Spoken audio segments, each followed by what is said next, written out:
Anak-anak terkasih, selamat pagi dan salam sejahtera untuk kita semua. Pagi ini kita akan belajar tentang Nabi Amos. Nabi Amos adalah nabi yang memperjuangkan keadilan. Ia menghendaki agar rakyat dan pemerintah Israel hidup makmur dalam suasana damai dan tidak ada jurang yang lebar antara yang kaya dan yang miskin.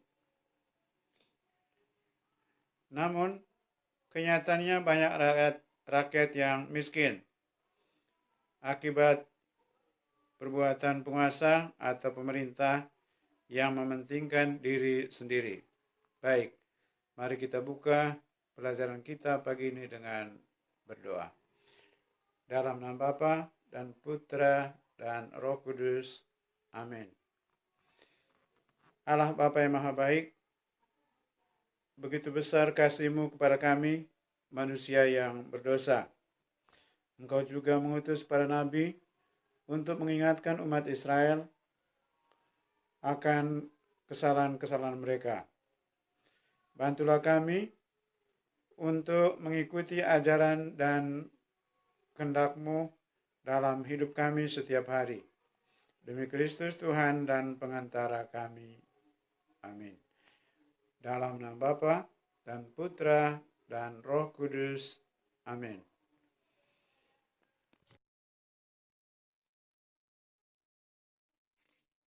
Anak yang terkasih, pada zaman sekarang ini masih banyak pemimpin negara yang berlaku sewenang-wenang kepada rakyatnya.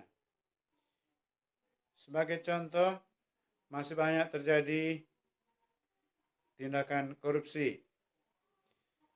Korupsi dapat diartikan sebagai tindakan penyalahgunaan jabatan untuk kepentingan pribadi dan digunakan sebagai upaya untuk memperkaya diri sendiri, orang lain, atau kelompok tertentu. Korupsi adalah tindakan yang merugikan masyarakat dan negara.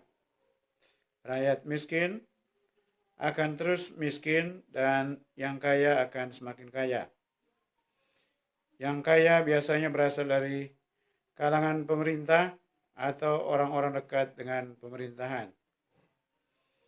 Sebagai seorang pemimpin, perlu menunjukkan teladan atau contoh hidup yang baik, yang mampu menyejahterakan rakyatnya.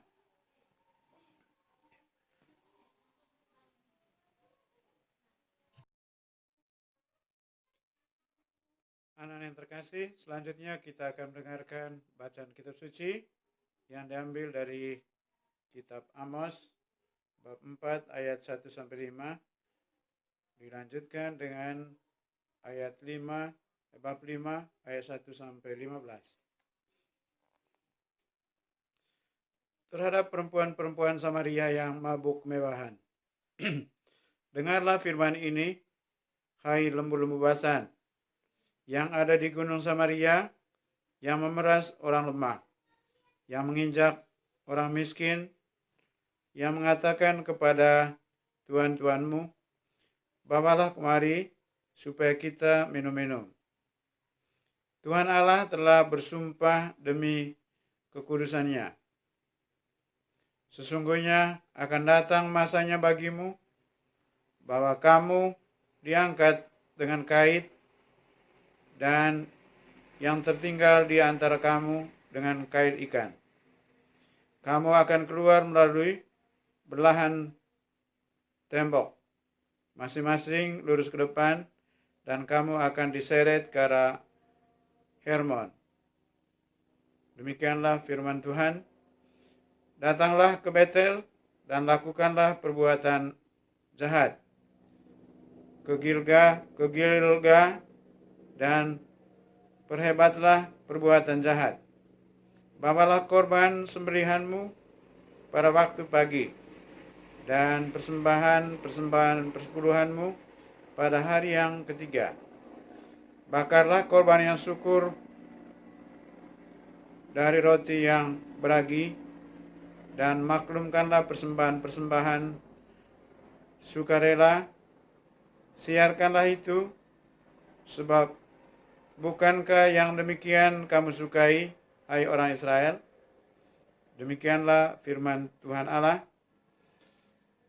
Dengarlah perkataan ini yang kau ucapkan tentang kamu sebagai ratapan, hai kamu Israel.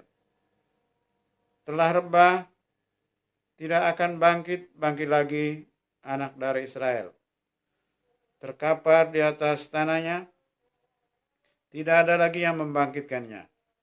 Sebab ginilah firman Tuhan Allah kepada kaum Israel. Kota yang maju berperang dengan 1.000 orang, daripadanya akan tersisa 100 orang. Dan yang maju berperang dengan 100 orang, daripadanya akan tersisa 10 orang. Sebab ginilah firman Tuhan kepada kaum Israel. Carilah aku, maka kamu akan hidup. Janganlah kamu mencari Betel. Janganlah pergi ke Gilgal. Dan janganlah menyeberang ke Berseba. Sebab Gilgal pasti masuk ke dalam pembuangan dan Betel akan lenyap. Carilah Tuhan, maka kamu akan hidup. Supaya jangan ia memasuki keturunan Yusuf bagaikan api yang memakannya habis, dengan tidak ada yang memadamkan bagi Betel. Hai kamu yang mengubah keadilan menjadi ipuh dan yang mengempaskan kebenaran ke tanah. Dia yang telah membuat bintang Kartika dan bintang belantik, yang mengubah kekelaman menjadi pagi, dan yang membuat siang gelap seperti malam. Dia yang memanggil air laut dan mencurahkannya ke atas permukaan bumi. Tuhan itulah namanya. Dia yang menimpakan kebinasan atas yang kuat, sehingga kebinasan datang atas tempat yang berkubu. Mereka benci kepada yang memberi teguran di pintu gerbang, dan mereka keji kepada yang berkata dengan tulus ikhlas. Sebab itu, karena kamu menginjak-injak orang yang lemah dan mengambil pajak gandum daripadanya, sekalipun kamu telah mendirikan rumah-rumah dari batu pahat, kamu tidak akan mendiaminya. Sekalipun kamu telah membuat kebun anggur yang indah, kamu tidak akan minum anggurnya. Sebab aku tahu bahwa perbuatanmu yang jahat banyak dan dosamu berjumlah besar. Hai kamu yang menjadikan orang benar terjepit, yang menerima uang suap, dan yang mengesampingkan orang miskin di pintu gerbang. Sebab itu, orang yang berakal budi akan berdiam diri pada waktu itu, karena waktu itu adalah waktu yang jahat. Carilah yang baik dan janganlah yang jahat, supaya kamu hidup. Dengan demikian, Tuhan Allah semesta alam akan menyertai kamu, seperti yang kamu katakan. Bencilah yang jahat dan cintalah yang baik, dan tegakkanlah keadilan dan pintu gerbang. Mungkin Tuhan Allah semesta alam akan mengasihani sisa-sisa keturunan Yusuf. Demikianlah sabda Tuhan. Syukur kepada Allah.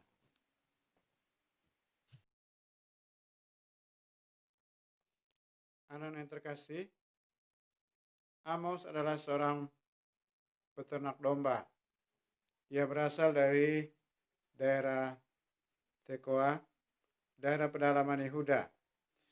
Ia adalah seorang nabi yang sederhana. Ia tidak punya cita-cita menjadi nabi, namun Tuhan memanggilnya. Ia menjadi alat Tuhan untuk melawan ketidakadilan. Pada masa Nabi Amos, bangsa Israel diperintah oleh Raja Yerobeam II. Bangsa Israel mengalami kejayaan dan kemakmuran. Semua serba terpenuhi. Sayangnya, orang-orang Israel lupa pada Allah. Mereka menyembah berhala seperti patung lembu jantan. Mereka juga mengikuti upacara kafir, mabuk-mabukan, ibadah gila-gilaan, dan perbuatan-perbuatan yang tidak berkenan di hadapan Allah. Para pemimpin bangsa digambarkan seperti lembu basan yang gemuk, suka memeras orang lemah, dan menginjak orang miskin. Para pemimpin memberikan persembahan dan kurban yang dipungut dari rakyat untuk kepentingan diri sendiri. Para pemimpin sering melakukan kejahatan. Rakyat mengalami kemiskinan karena diperas dan diinjak-injak para pemimpinnya sendiri. Mereka dikelabui para pemimpinnya dengan perayaan-perayaan keagamaan. Tuhan tidak tega melihat rakyat banyak diperas dan diinjak. Tuhan akan mengangkat para lalim itu seperti kail ikan, sehingga yang tersisa tinggal sedikit.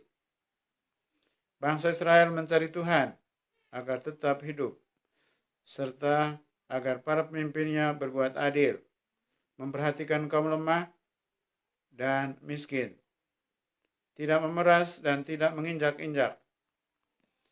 Umat Kristiani diharapkan tetap mencari Tuhan, sehingga tetap hidup. Yang dimaksudkan mencari Tuhan adalah mencintai dan membantu orang-orang lemah dan miskin, sehingga di dalam masyarakat terdapat keadilan.